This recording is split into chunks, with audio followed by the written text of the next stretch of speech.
Buddhism for Today, The Essential Wisdom of the Threefold Lotus Sutra by Nikkyo Niwano. Part 2, The Sutra of the Lotus Flower of the Wondrous Dharma. Chapter 14, Peaceful and Agreeable Practices. In Chapter 13, all the Bodhisattvas in the assembly vowed to spread the teaching of the Lotus Sutra, whatever opposition they might face. Deeply impressed that their aspiration to share the sutra coincides perfectly with his own, the Bodhisattva Manjushri asked the Buddha on behalf of all the Bodhisattvas present, "World-honored one, how will we be able to protect and uphold, expound and spread this teaching in the evil age of the decline of the Dharma that is to come? Specifically, what kinds of attitudes and approaches will be necessary?"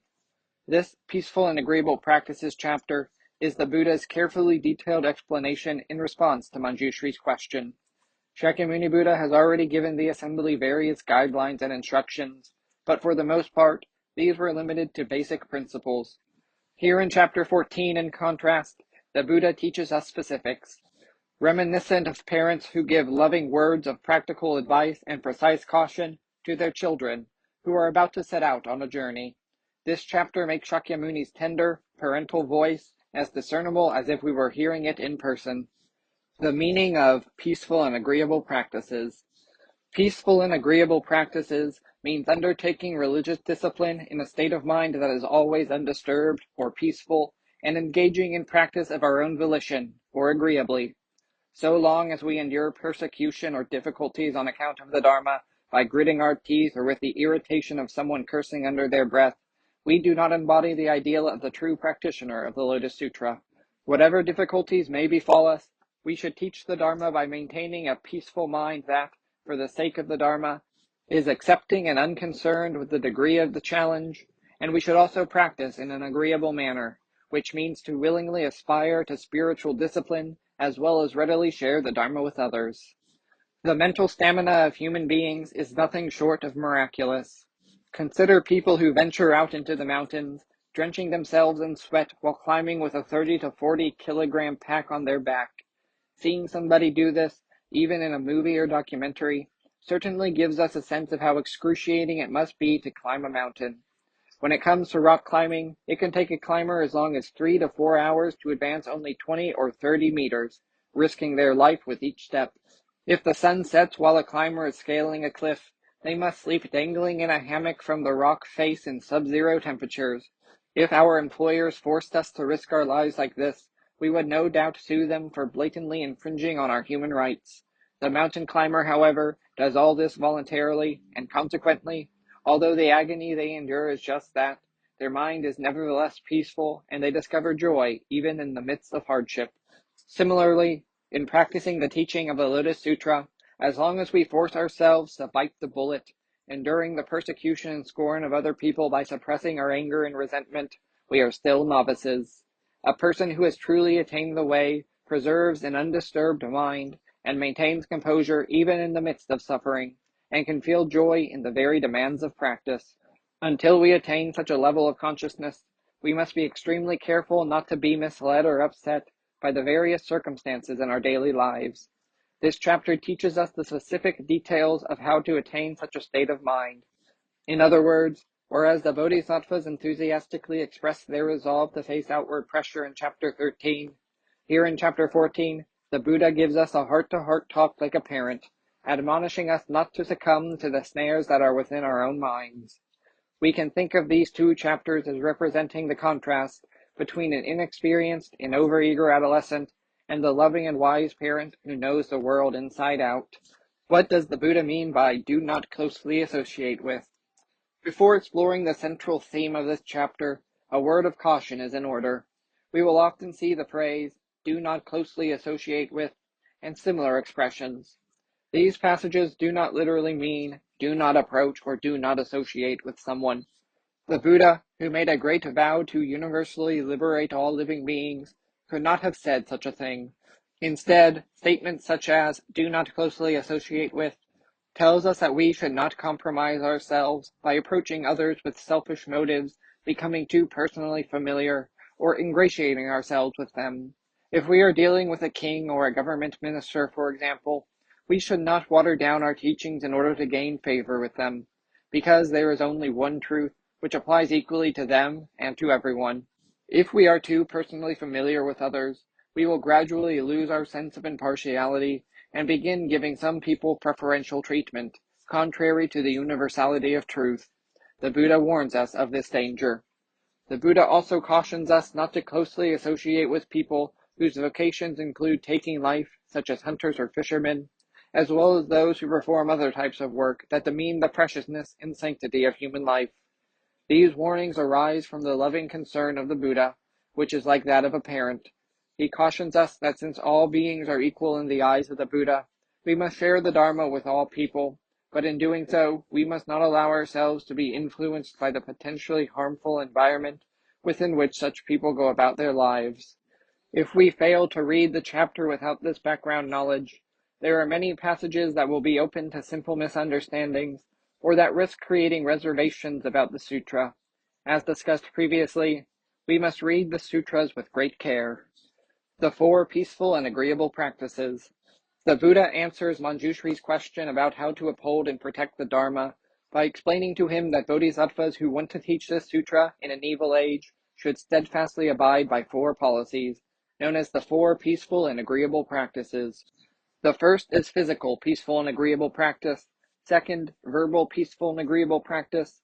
Third, mental, peaceful and agreeable practice. And fourth, the peaceful and agreeable practice of realizing the vow arising from compassion. Beginning first with how we should behave, the Buddha then teaches us how we should speak. Next, the attitude we should maintain. And lastly, the effort required to realize our ideal. Physical, peaceful, and agreeable practice.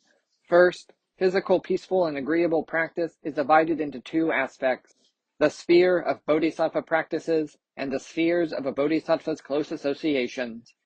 The sphere of bodhisattva practices means the fundamental attitude that determines a bodhisattva's personal behavior. Bodhisattvas always remain patient, without anger or pride.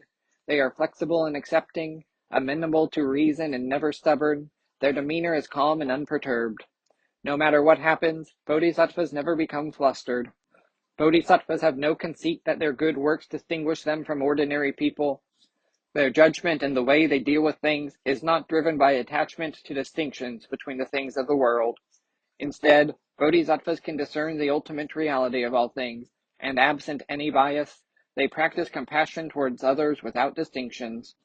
They do not manifest this impartial compassion as a one-size-fits-all inflexibility, however, as their judgment and the way they deal with things is not driven by attachment to the equality of things either. This means that, at the very same time that bodhisattvas see the equality of all things, they also discern the differences between things, and they aren't predisposed towards either view. This is the fundamental state of mind that determines the personal behavior of a bodhisattva. Next, the Buddha explains the spheres of a bodhisattva's close associations, meaning the cautions that one should observe when interacting with people, dividing it into the following 10 points. 1.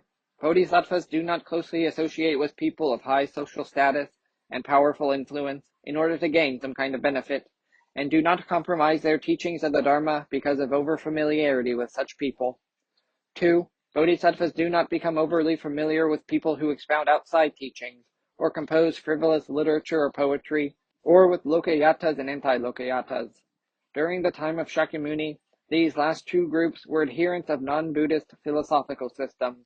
The lokayatas, also known as the Charvaka school, were atheists who theorized an extreme form of materialism, and are portrayed in Buddhist texts as hedonists who taught the attainment of pleasure and compliance with all the conventions of the world.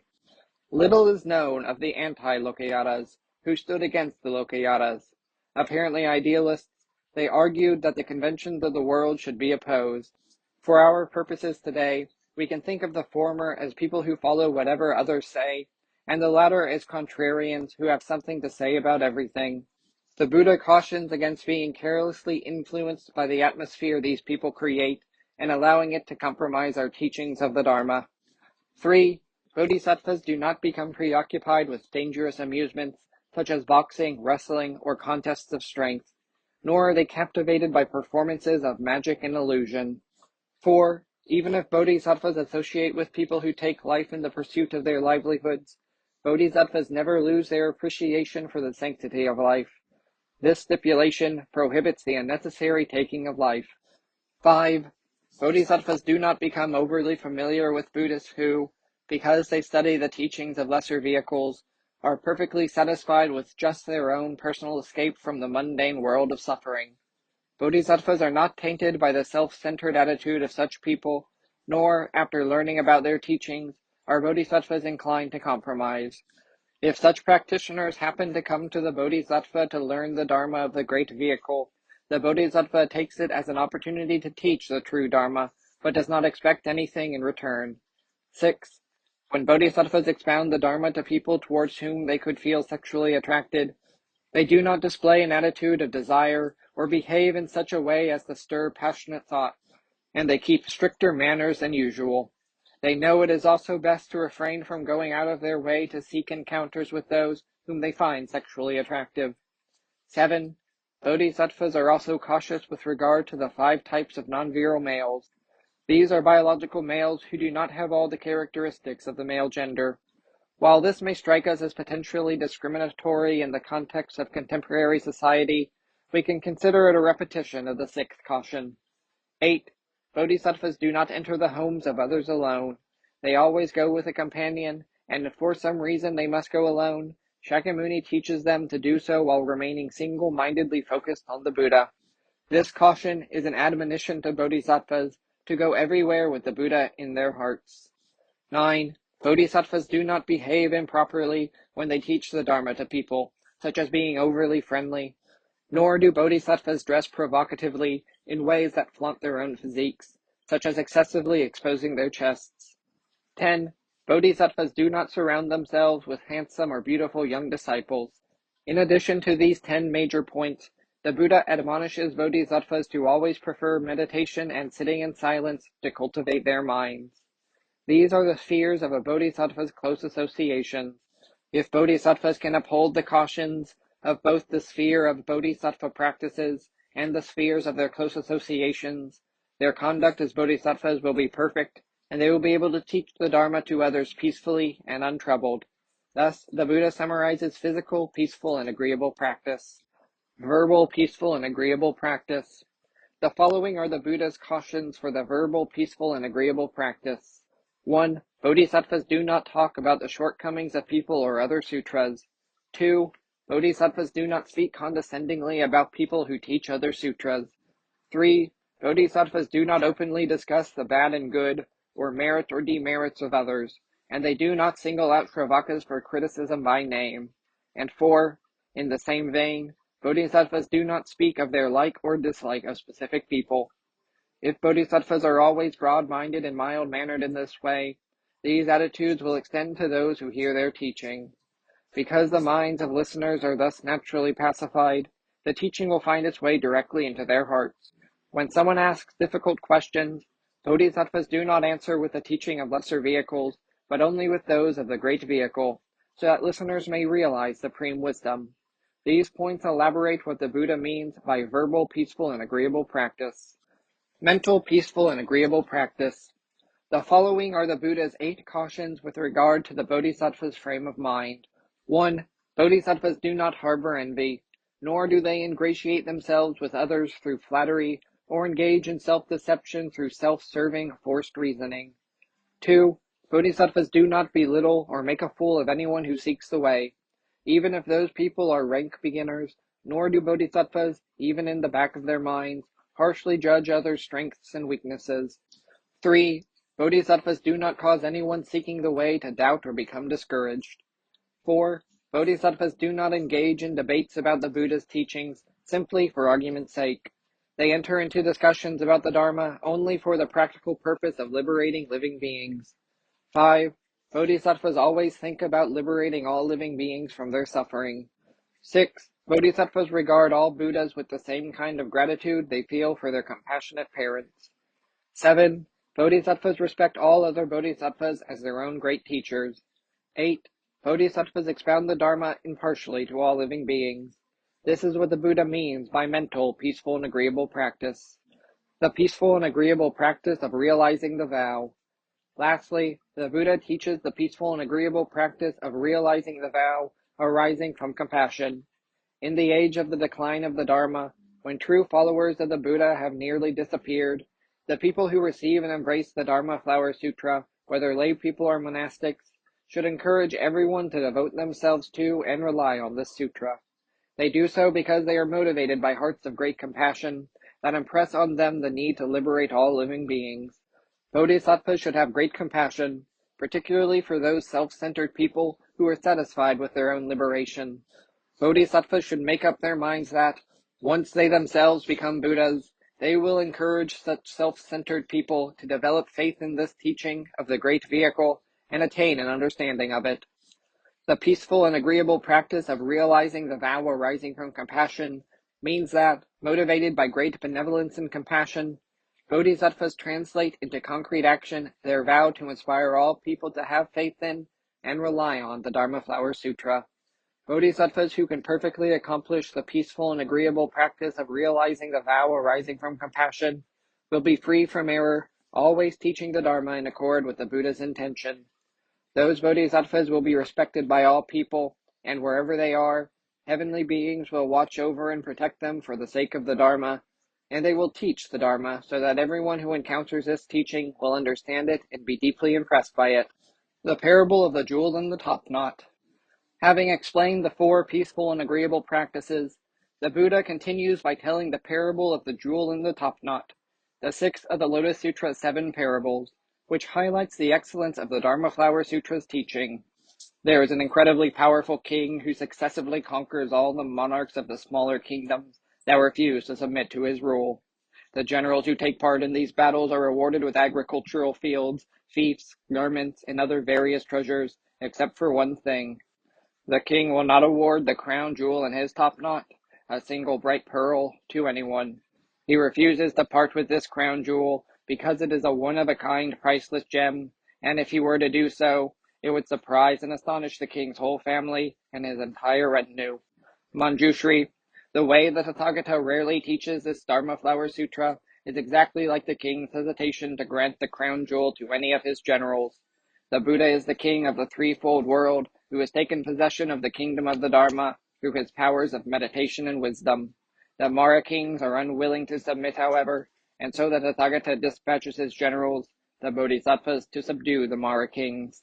The Bodhisattva's mission of conquest is none other than the act of expounding various sutras to all living beings. The Tathagata is extremely pleased with these great feats that the Bodhisattvas perform, and he rewards them by giving them the riches of the Dharma, including meditation, which is to say a mind that is focused and undisturbed, emancipations, meaning that the Bodhisattvas are no longer tormented by the suffering of human life, an undefiled state, which resulted from eliminating their delusions, many faculties and powers, which are the powers of faith and perseverance that enable one to attain awakening, and the city of nirvana, which is the extinguishment of the mind's defilements. The Tathagata thus gives them many precious things, but the one thing he holds back is the Dharma Flower Sutra.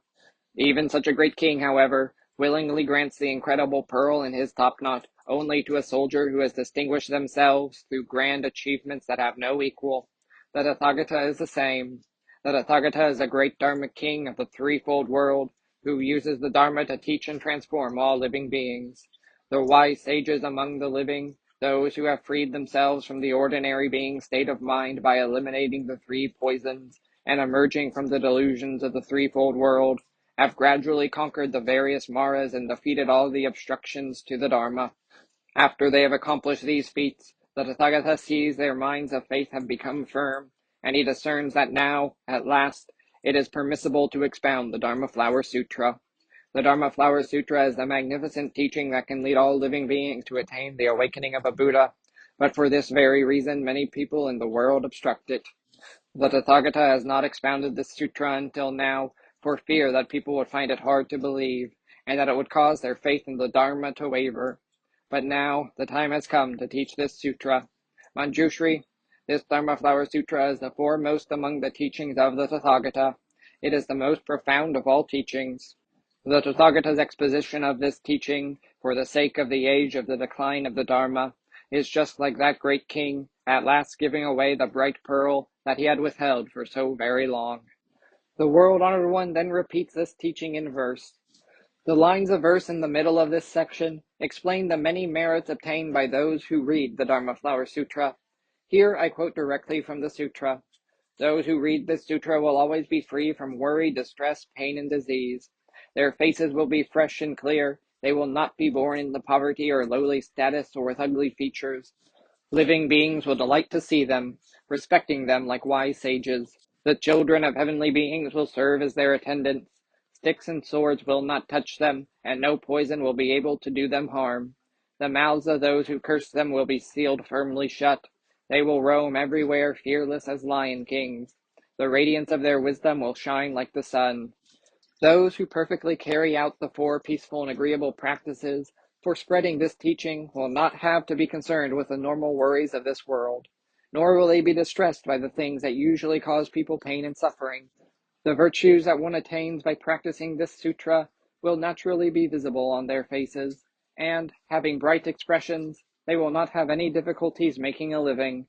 These bodhisattvas will also be looked up to and respected by all people, and even the children of heavenly beings will watch over and protect them. If someone attempts to injure or kill these bodhisattvas with swords or poison, they will still not be able to prevent the spread of the Dharma Flower Sutra. Instead, their actions will have the opposite effect. Those who denigrate the Dharma Flower Sutra and insult its practitioners will have their words obstructed, and they will no longer be able to effectively criticize the sutra or those who embrace it. Just as the lion, the king of the jungle, roams the forest in perfect freedom, the minds of these bodhisattvas who perfectly observe the 4 peaceful and agreeable practices is completely free and unhindered, whatever the environment they may find themselves in. The brightness of their wisdom is like the rays of the sun, dispelling the bewildering darkness of all delusions. By comparing the bodhisattva's wisdom to sunlight, the Buddha describes the truth in a way that perfectly hits the mark. Darkness is not like some hazy black smoke hanging over our minds.